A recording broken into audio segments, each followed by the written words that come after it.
Nah, slide ini nunjukin dualitas skillnya dengan sempurna. Cuma dengan satu tarikan napas, dia bisa nguatin seluruh pasukannya, bikin mereka jadi jauh lebih ganas.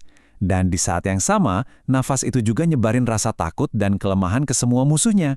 Dia itu kayak paket lengkap, penguat pasukan sekaligus penghancur mental lawan. Biasanya kan skill kayak gini tuh punya kelemahan gede, jangkauan. Nafasnya cuma efektif di sekitarnya aja. Tapi, disinilah Aura nunjukin kejeniusannya yang sebenarnya. Karena dia bisa ngakalin aturan itu. Dengan gabungin napasnya sama skill lain, dia bisa nembakin efek debuff ketakutannya itu sejauh, coba tebak, 2 kilometer. Ini udah bukan taktik lagi, ini senjata psikologis jarak jauh. Kalian ingat pas Ainz lawan Sheltir? Rasa takut yang tiba-tiba muncul di Sheltir itu? Nah, itu kerjanya Aura dari jauh. Manuver strategis yang jenius banget. Oke, jadi kita punya skill penjinak super yang bisa ngasih buff dan debuff dari jauh. Terus, apa jadinya kalau yang punya skill ini juga seorang kolektor monster yang obsesif? Jawabannya, ya dapat pasukan pribadi lah. Satu hal yang sering jadi omongan ya, kalau 1 lawan 1, Aura mungkin bakal kalah sama monster kayak Shaltir atau Cocytus.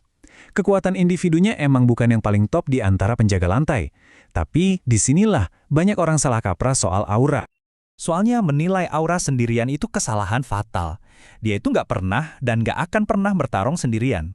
Kekuatan dia yang sebenarnya itu bukan di cambuk atau panahnya, tapi di kemampuannya mimpin gerombolan monster yang serem banget.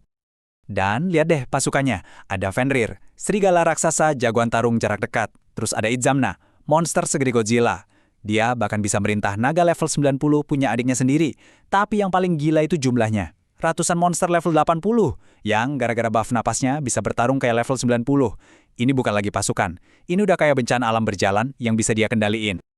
Nah, kombinasi skill ranger, komandan pasukan, sama kemampuan ngintai jarak jauh ini bikin dia jadi kayak pisau Swiss Army buat Ainz. Serbaguna banget.